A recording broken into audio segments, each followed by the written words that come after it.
नमस्कार, स्वागत है एक बार फिर से आप सभी का आपके अपने चैनल हनुमान सेवा परिवार में।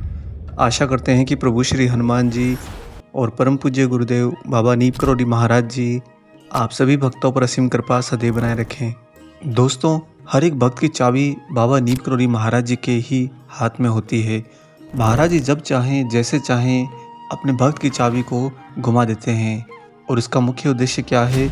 इसका मुख्य उद्देश्य ये नहीं कि महाराज जी अपने भक्त को बांधना चाहते हैं या उसे अपने ही काबू में रखना चाहते हैं, बल्कि इसका मुख्यतः उद्देश्य ये है कि महाराज जी के हाथ में भक्त की चाबी रहने से वह भक्त नियंत्रण की रेखा में अपने आप को भटकने से बचा लेता है।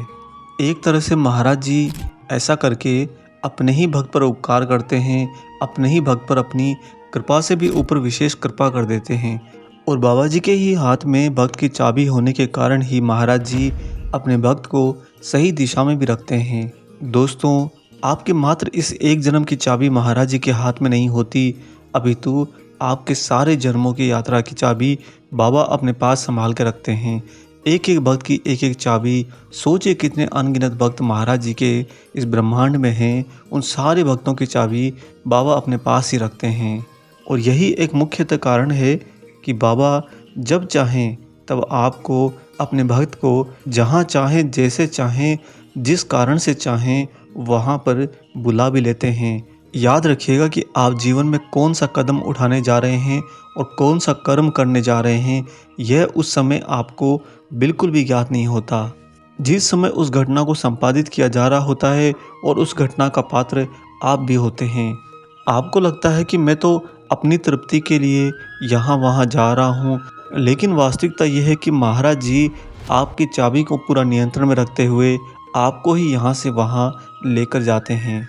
इसीलिए हमने कहा कि महाराज जी अपने भक्त को सही दिशा में भी रखते हैं। कहीं भी आपकी दिशा भटक न जाए, कहीं भी आप अपनी दिशा से विमुख न हो जाएं, महाराज जी इस कारण से आपकी चाबी संपूर्ण रूप से अपने नियंत्रण में रखते हैं। जिस तरह से भौतिक अवस्था में भी हर तरह की गाड़ी का मुख्य पात्र उसकी चाबी होता है, एक चाबी के द्वारा आप किसी भी प्रकार की गाड़ी को चालू कर सकते हो, स्टार्ट कर सकते हो, और चलती हुई गाड़ी की चाबी को बंद करके आप गाड़ी को वहीं पर रोक भी सकते हो। और अगर आपने उस चाबी को घुमा दिया, फेंक दिया, तो वो गाड़ी फिर आगे बिल्कुल नहीं बढ़ती। ठीक इसी तरह से वो गाड़ी है आपका जीवन, आपके जीवन की यात्रा। और उस गाड़ी की मुख्य चाबी चूँकि आपका जीवन है, इसलिए महाराज जी के हाथ में होती है। बाबा को आप समर्पित होकर जब स्वयं को रखते हो। दोस्तों, महाराज जी किस तरह से इस चाबी का इस्तेमाल करते हुए अपने भक्त को जहाँ तहाँ जैसे तैसे चाहें वैसे मोड़ देते हैं, इस बात को स्पष्ट करने के लिए आज आपको महाराज जी की एक सच्ची घटना सुनाते हैं। आप इस घटना को जानने के बाद में महाराज जी के नियंत्रण में अपनी चाबी देने के लिए पूर्णतः विवश हो जाएंगे। उल्टा आपको ये प्रसन्नता होगी कि बाबा के हाथ में ही हमारी चाबी रहे, इससे बेहतर कुछ हो ही नहीं सकता। दोस्तों, महाराज जी के ही भक्त रहे हैं श्री करणवीर सिंह जी। करणवीर सिंह जी के लिए कहा जाता था कि वे बाबा के बड़े ही मुंह लगे थे, यानी कि महाराज जी के बहुत ही ज़्यादा नज़दीक थे। और ये घटना है दोस्तों सन 1945 की, बेहद ही प्राचीन समय की घटना है। शुरुआत का समय जब बाबा के नए नए भक्त कुछ लोग बने थे, लेकिन उनमें करणवीर सिंह महाराज जी के बहुत ही प्रिय और निकटतम भक्त रहे हैं। सन 1945 में जब उनके पिताजी का तबादला आगरा से लखनऊ को हो गया और वे अपने पूरे के पूरे परिवार सहित लखनऊ कानपुर मार्ग पर रहने लगे, तो बाबा एक दिन अचानक से ही उनके घर पर आ पधारे। महाराज जी के आते ही करणवीर सिंह का पूरा परिवार महाराज जी के आशीर्वाद लेने के लिए बाबा के चरणों में आ गया। करणवीर सिंह जी के परिवारजनों से घिरे हुए महाराज जी ने तब करणवीर सिंह से कहा कि तू जा गोविंद बल्लभ पंत मुख्यमंत्री को बुला ला, कहना कि बाबा नीम करोली ने बुलाया है। दोस्तों, करणवीर सिंह जी हाथ जोड़े जोड़े महाराज जी से कहा कि महाराज जी अब पहले वाले पंत जी नहीं रहे, उत्तर प्रदेश के अब वो मुख्यमंत्री हैं, उनका ओहदा बहुत बड़ा हो गया है, अब उनसे मिलना इतना आसान काम थोड़े है। कहने का तात्पर्य यह था कि पंत जी जो अब मुख्यमंत्री बन चुके हैं, मुख्यमंत्री आवास में बिना कोई परमिशन के कैसे जा सकता है। और महाराज जी का तो बड़ा ही तत्काल आदेश था कि जाओ अभी का भी बुला कर लाओ।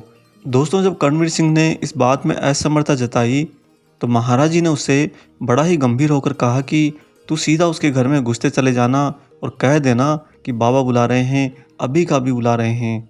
कर्णवीर सिंह ने हाथ जोड़कर फिर से कहा कि महाराज जी, कहूँगा तो तब जब कोई घर में घुसने देगा, पकड़कर बंद कर दिया जाऊँगा, यहाँ तक कि जमानत भी नहीं होगी मेरी तो। जब कर्णवीर सिंह जाने को तैयार नहीं हुआ तब बाबा ने फिर से कहा कि तू चला जा, तुझे कोई नहीं रोकेगा।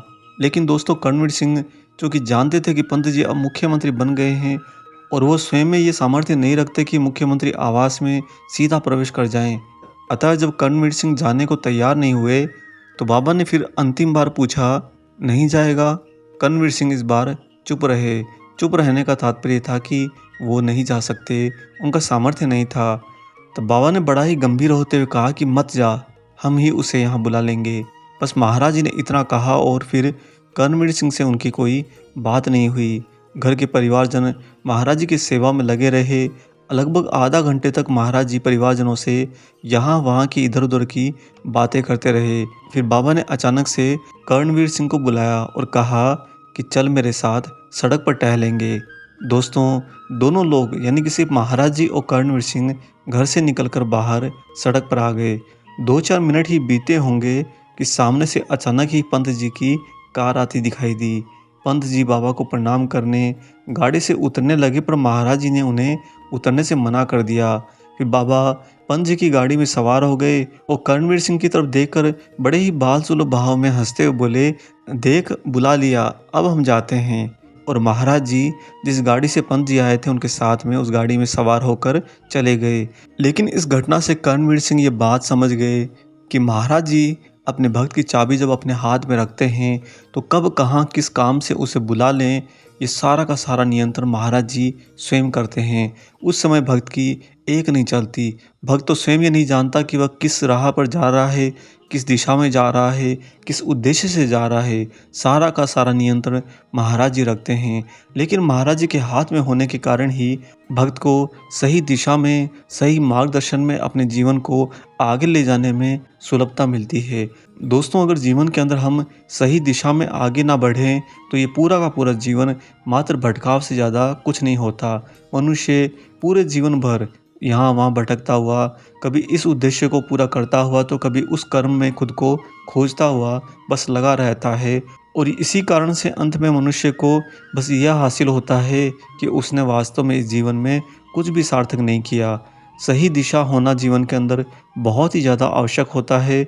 और सही दिशा को प्राप्त करने के लिए अगर आप अपनी चाबी महाराज जी के हाथ में सौंप देंगे तो महाराज जी यकीन करिए कि आपके इस जीवन की पूरी गाड़ी को बहुत अच्छे से आगे लेकर जाएंगे और अंतिम गंतव्य पर जहाँ पर आपको जाना तय है वहाँ तक महाराज जी आपको बहुत ही सुरक्षित रूप से पहुँचा देंगे। हम उम्मीद करते हैं कि आप अपने जीवन की चाबी महाराज जी के श्री चरणों में रखेंगे। आशा करते हैं कि आज का ये खास वीडियो आपको ज़रूर पसंद आया हो। वीडियो अगर अच्छा लगा है तो जाने से पहले इसे लाइक कर दीजिए और अगर आप चैनल पर नए हैं तो चैनल को सब्सक्राइब भी कर लीजिए। इसके साथ ही दोस्तों, इंस्टाग्राम पर हमारे पेज हनुमान सेवा परिवार को सर्च करके वहाँ भी फॉलो कर लीजिए, वो आपका ही परिवार है। मिलेंगे बहुत जल्दी ही एक और ऐसे ही अलौकिक वीडियो के साथ में।